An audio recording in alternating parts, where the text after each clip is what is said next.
19वीं सदी का लाहौर, जहां वक्त गोया ठहर सा गया था। शहर की तंग गलियों में हर तरफ जिंदगी की चहल पहल थी। बादशाही मस्जिद के मीनार आसमान को छूते, अनारकली बाजार की रौनक अपनी जगह, और दरियाए रावी के किनारे पर बैठे शायर अपनी गजलों में मोहब्बत के रंग भरते। इसी शहर में जहां हर कोने से तारीख की खुशबू आती थी, एक ऐसी दास्तान रकम होने वाली थी जो सदियों तक याद रखी जाएगी। आयशा एक ऐसी लड़की जिसकी आंखों में ख्वाबों का समंदर समाया था, लाहौर के एक मुअज़्ज़ज़ खानदान की बेटी थी। इसके वालिद नवाब गुलाम हुसैन शहर के मशहूर ताजिर थे, जिनका कारोबार रेशम और जवाहरात से लेकर मुसालहों तक फैला हुआ था। आयशा की मां बेगम जीनत एक शायरा थी, जिनकी गजलें शहर के मुशायरों में गूंजती थीं। आयशा को अपनी मां से शायरी का शौक वर्षे में मिला था, लेकिन इसके दिल में एक ऐसी आग थी जो ना तो शेरों में समाया करती थी और ना ही घर की चार दीवारी में। वो एक ऐसी मोहब्बत की मुतलाशी थी जो इसे आजाद कर दे, जो इसके वजूद को मुकम्मल करे। दूसरी तरफ फरहान एक नौजवान था जो लाहौर के एक छोटे से मोहल्ले में रहता था। वो एक मामूली दर्जी का बेटा था, लेकिन इसकी रूह में एक फनकार बसता था। फरहान की उंगलियां कपड़ों पर ऐसी कलाबाजी करती कि हर लिबास एक शाहकार बन जाता। लेकिन इसकी असल मोहब्बत इसकी शामों में छपी थी, जब वो रावी के किनारे बैठकर बांसुरी बजाता। इसकी बांसुरी की आवाज ऐसी थी कि गोया हुआ भी इसके साथ गुनगुनाने लगती थी। फरहान का ख्वाब था कि वो एक दिन अपने फिन से शहर का दिल जीत ले, लेकिन इसे क्या खबर थी कि इसका दिल खुद एक ऐसी लड़की के हाथों हारने वाला है जो इसकी दुनिया से बिल्कुल अलग थी। एक दिन आयशा अपनी सहेलियों के साथ अनारकली बाजार गई। वो एक खास रेशमी जोड़ा खरीदना चाहती थी जो उसकी मां के अगले मुशायरे के लिए मौजू हो। बाजार की हर दुकान रंगों और खुशबुओं से भरी थी। आयशा एक दुकान पर रुकी जहां इसकी नजर एक ऐसी चादर पर पड़ी जो गोया सितारों से बनी थी। इसने दुकानदार से पूछा, ये किसने बनाई? दुकानदार ने मुस्कुराकर एक तरफ इशारा किया जहां फरहान खामोशी से बैठा कपड़े पर सोजन चला रहा था। ये इस नौजवान का काम है बीबी। फरहान के हाथों में जादू है। आयशा की नजरें फरहान पर पड़ीं। इसके सादा लिबास और झुकी हुई निगाहों में कुछ ऐसी बात थी कि आयशा का दिल एक लम्हे के लिए धड़कना भूल गया। फरहान ने सर उठाया और उन दोनों की नजरें मिले। वो लम्हा गोया वक्त के धारे को रोक देने वाला था।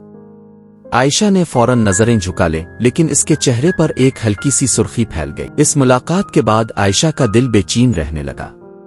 वो रातों को अपने कमरे में बैठकर फरहान के बारे में सोचती। इसकी आंखों में एक ऐसी चमक थी जो आयशा को बार बार अपनी तरफ खींचती थी।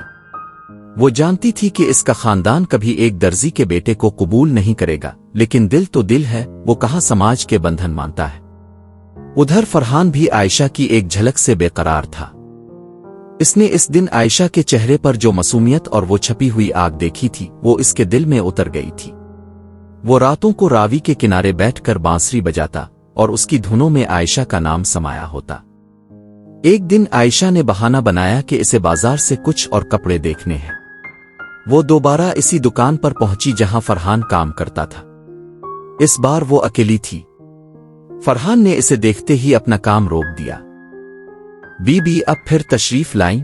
फरहान ने हल्की सी जेजेका के साथ पूछा। हाँ, तुम्हारी बनाई हुई चादर बहुत पसंद आई। क्या तुम ऐसी और बना सकते हो? आयशा ने मुस्कुराते हुए कहा, लेकिन इसकी आवाज में एक हल्की सी लर्जिश थी। फरहान ने सर झुकाया और कहा, जो अब कहीं बीबी, अब के लिए तो मैं सितारों से चादर बना दूं। ये जुमला सुनकर आयशा के चेहरे पर एक शर्मीली मुस्कुराहट फैल गई। इस दिन के बाद आयशा हर हफ्ते किसी न किसी बहाने से बाजार आने लगी। कभी कपड़े देखने, कभी जेवरात, लेकिन इसका असल मकसद फरहान से मिलना होता था। दोनों के दरमियान छोटी छोटी बातें शुरू हुईं। आयशा ने एक दिन पूछा, तुम्हारे हाथों में ये जादू कहां से आया फरहान? फरहान ने मुस्कुरा कर कहा, ये जादू नहीं बीबी, ये मोहब्बत है। जब दिल से कुछ बनाया जाए तो वो खुद ही जादू बन जाता है। आयशा और फरहान की मुलाकातें अब राज नहीं रही। अनारकली बाजार की गलियों में चामगोइयां शुरू हो गईं। लोगों ने नवाब गुलाम हुसैन तक ये बात पहुंचा दी कि उनकी बेटी एक दर्जी के बेटे से मिलती है। नवाब साहिब गुस्से से आग बबूला हो गए। उन्होंने आयशा को घर में बंद कर दिया और इससे कहा, तुमने हमारे खानदान की इज्जत मिट्टी में मलाई है। एक दर्जी का बेटा, کیا ہم اسی دن کے لیے تمہیں پال رہے تھے؟ عائشہ نے روتے ہوئے کہا، ابا محبت عزت عدالت نہیں دیکھتی۔ فرحان کا دل صاف ہے، وہ مجھ سے سچی محبت کرتا ہے۔ لیکن نواب صاحب کا غصہ ٹھنڈا نہ ہوا۔ انہوں نے عائشہ کی شادی ایک امیر زمیندار کے بیٹے مراد علی سے طے کر دی۔ مراد ایک مغرور اور خود پسند شخص تھا جسے عائشہ سے کوئی دلچسپی نہیں تھی۔ وہ صرف نواب کے کاروبار اور دولت کی وجہ سے یہ رشتہ قبول کر رہا تھا۔ ادھر فرحان کو جب یہ خبر ملی تو اس کا دل ٹوٹ گیا۔ وہ رات بھر راوی کے کنارے بیٹھا بانسری بجاتا رہا۔ اس کی دھنوں میں اب خوشی نہیں درد تھا۔ لیکن فرحان نے ہار نہیں مانی۔ اس نے فیصلہ کیا کہ وہ عائشہ سے مل کر اسے اپنے دل کی بات کہے گا۔ ایک رات جب شہر سو رہا تھا، فرحان عائشہ کے گھر کے پیچھے والے باغ میں پہنچا۔ اس نے عائشہ کی خادمہ گل بی بی کو پیغام بھیجا۔ گل بی بی جو عائشہ کی وفادار سہیلی تھی نے فرحان کا پیغام عائشہ تک پہنچایا۔ عائشہ چپکے سے باغ میں آئی۔ فرحان تم یہاں کیوں آئے؟ اگر کسی نے دیکھ لیا تو؟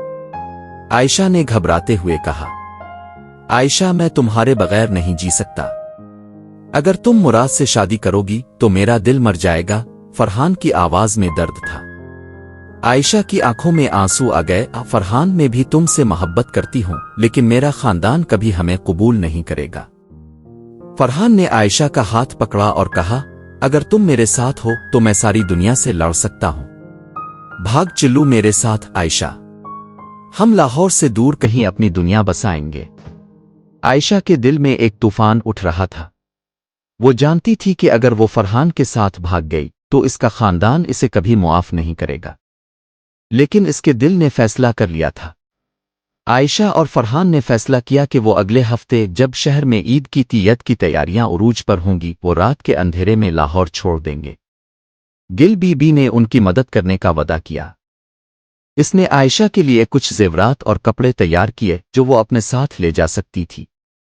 فرحان نے اپنے ایک دوست رحیم سے بات کی جو گھوڑا گاڑی کا مالک تھا۔ رحیم نے وعدہ کیا کہ وہ انہیں لاہور سے باہر ایک چھوٹے سے گاؤں تک پہنچا دے گا جہاں وہ اپنی نئی زندگی شروع کر سکتے تھے۔ لیکن قسمت کو کچھ اور ہی منظور تھا۔ عید سے ایک دن پہلے نواب غلام حسین کو کسی نے بتا دیا کہ عائشہ اور فرحان بھاگنے کی تیاری کر رہے ہیں۔ نواب صاحب نے فوراً اپنے آدمیوں کو فرحان کے گھر بھیجا۔ فرحان کو پکڑ کر نواب کے حویلی لے جایا گیا، جہاں اسے کوڑے مارے گئے اور قید کر دیا گیا۔ عائشہ کو جب یہ خبر ملی تو وہ پاگل سی ہو گئی۔ اس نے اپنے والد سے التجا کی کہ فرحان کو چھوڑ دیں، لیکن نواب صاحب نے کہا، اگر تم اس درزی کے بیٹے سے محبت کرتی ہو تو تم ہماری بیٹی نہیں ہو۔ عائشہ نے فیصلہ کیا کہ وہ فرحان کو آزاد کرائے گی، چاہے اسے اپنی جان ہی کیوں نہ دینی پڑے۔ اس نے گل بی بی کی مدد سے نواب کی حویلی کے داروغہ کو رشوت دی اور فرحان کو قید سے نکالنے کا بندوبست کیا۔ رات کے اندھیرے میں عائشہ اور فرحان ایک بار پھر ملے۔